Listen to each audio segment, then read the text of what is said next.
నమస్కారం అండి అందరికీ. Welcome to my YouTube channel Shri Manju spiritual videos. మనం లలితా సహస్రనామ స్తోత్రనామాల ప్రతిపదార్థాలు తెలుసుకుంటున్నాం కదా! శ్రీమాత్రే నమః. కానీ అంతకంటే ముందుగా మీరు చేయవలసిన పని ఏంటంటే ఒక హైప్ ఇవ్వండి, లైక్ ఇవ్వండి, షేర్ చేయండి, నచ్చితే సబ్స్క్రైబ్ చేసుకోండి, కామెంట్ పెట్టండి ప్లీజ్. ఇంకా వీడియోలోకి వెళ్ళిపోదాము. శ్రీమాత్రే నమః. 991 నామము షడాద్వాతీత రూపిణి. 8 అక్షరముల నామం. ఈ నామంతో అమ్మవారికి నమస్కరించేటప్పుడు షడ్వాతీత రూపిణ్యే నమ అని చెప్పాలి.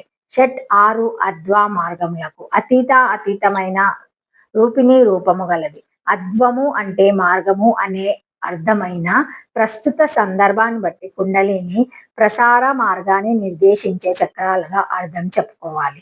దీన్ని బట్టి షడద్వాలు అంటే షట్ చక్రాలు అనే అర్థం వస్తుంది. అప్పుడు షడ్వాతీత రూపిణి అని అంటే షట్చక్రాలకు అతీతంగా ఉండే రూపం గలది అని అర్థం వస్తుంది.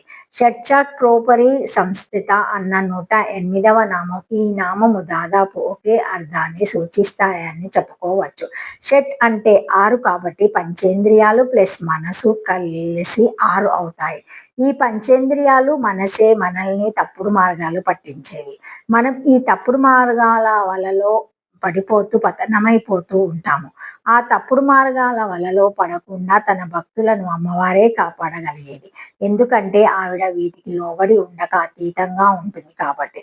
షట్చక్రాలు పంచేంద్రియాలు మనసులనే కాకుండా వేరే 6ంటిని కూడా షడ్వాములు అంటారు. అవి 1 పదద్వము పదములకు సంబంధించినది, 2 భువనద్వము లోకాలకు సంబంధించినది, 3 వర్ణద్వము అక్షరాలకు సంబంధించినది, 4 తత్వదము తత్వాలకు సంబంధించినది, 5 కలద్వము కళలకు సంబంధించినది, 6 మంత్రద్వము మంత్రములకు సంబంధించినది. అమ్మవారి రూపము ఈ 6 అద్వాలకు అతీతంగా ఉంటుంది. వీటిలో భూనద్వము తత్వద్వము కలద్వము ఈ 3 ప్రకాశాంశం క్రిందకు వస్తాయి. ఇవి శివ సంబంధమైనవి. మిగిలిన పదద్వ వర్ణద్వ మంత్రద్వలు 3 విమర్శాంశం క్రిందకు వస్తాయి. ఇవి శక్తి సంబంధమైనవి. ఈ 6ంటి ద్వారా చేసే విచారణ ఉపాసనల వలన పరదేవతలను పొందవచ్చు కాబట్టి ఈ 6ంటిని షడద్వాలు అన్నారు. 1 6 చక్రాలకు అతీతంగా ఉండున్నది. 2 మనసు పంచేంద్రియాలు ప్రాలోపపెట్టు మార్గాల నుండి తన భక్తులను రక్షించుచున్నది. 3 శివభక్తులకు సంబంధించిన పద వర్ణాది అద్వాలకు అతీతంగా ఉండున్నది అని ఈ నామానికి అర్థాలు చెప్పవచ్చును. శ్రీమాత్రే నమః.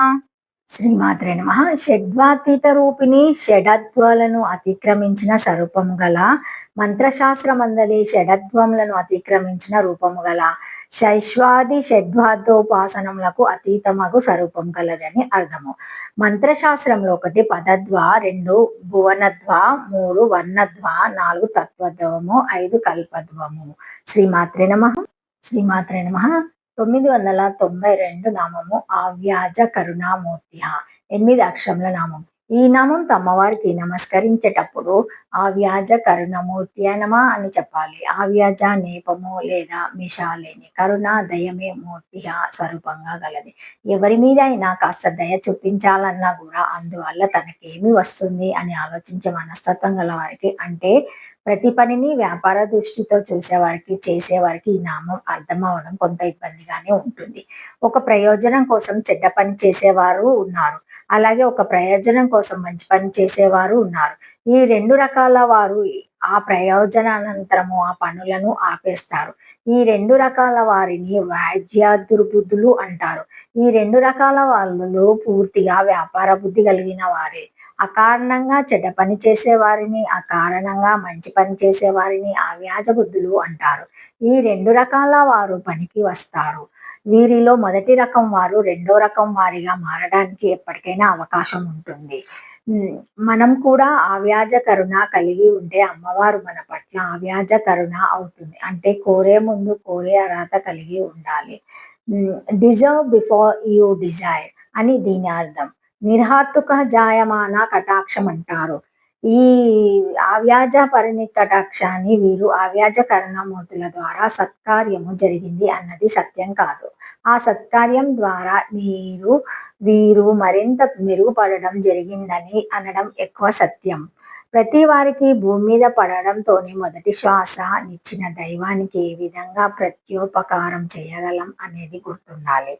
అలాగే నిద్రపోతున్నప్పుడు అతి ముఖ్యమైన పనిలో నిమగ్నమైనప్పుడు కూడా మనం మర్చిపోయినా మన మీద దయతో మన ద్వారా శ్వాస జరిగేట్టుగా చూసి మనం జీవించేట్టుగా చూసే దైవానికి ఏ విధంగా కృతజ్ఞతలు చెప్పుకోగలం చెప్పండి. ఈ ఉదాహరణలు చాలవా అమ్మవారు ఆభయజ కరుణామూర్తి అన్నదానికి. బిడ్డల మీద తల్లికి ఈ కారణం వలన ప్రేమ దయ ఉంటాయి. అలాగే మన పట్ల అమ్మవారికి అవ్యాజ కరుణ ఉంటుంది. మిష లేని లేదా కారణం లేని లేదా ప్రతిఫలోపేక్ష లేని దయాస్వరూపురాలు అని ఈ నామానికి అర్థాలు చెప్పుకోవచ్చును. శ్రీమాత్రే నమః. Thank you for watching my video. Please like, share, comment, subscribe to my channel. మరిన్ని వీడియోస్తో మళ్ళీ కలుస్తానండి. ఈ వీడియో కనుక మొదటిసారి ఎవరైనా చూసి ఉంటే తప్పకుండా ఒక లైక్ ఇవ్వండి, హైప్ ఇవ్వండి, అన్ని చేయండి. శ్రీమాత్రే నమః. Thank you. ఓం నమ శివాయ.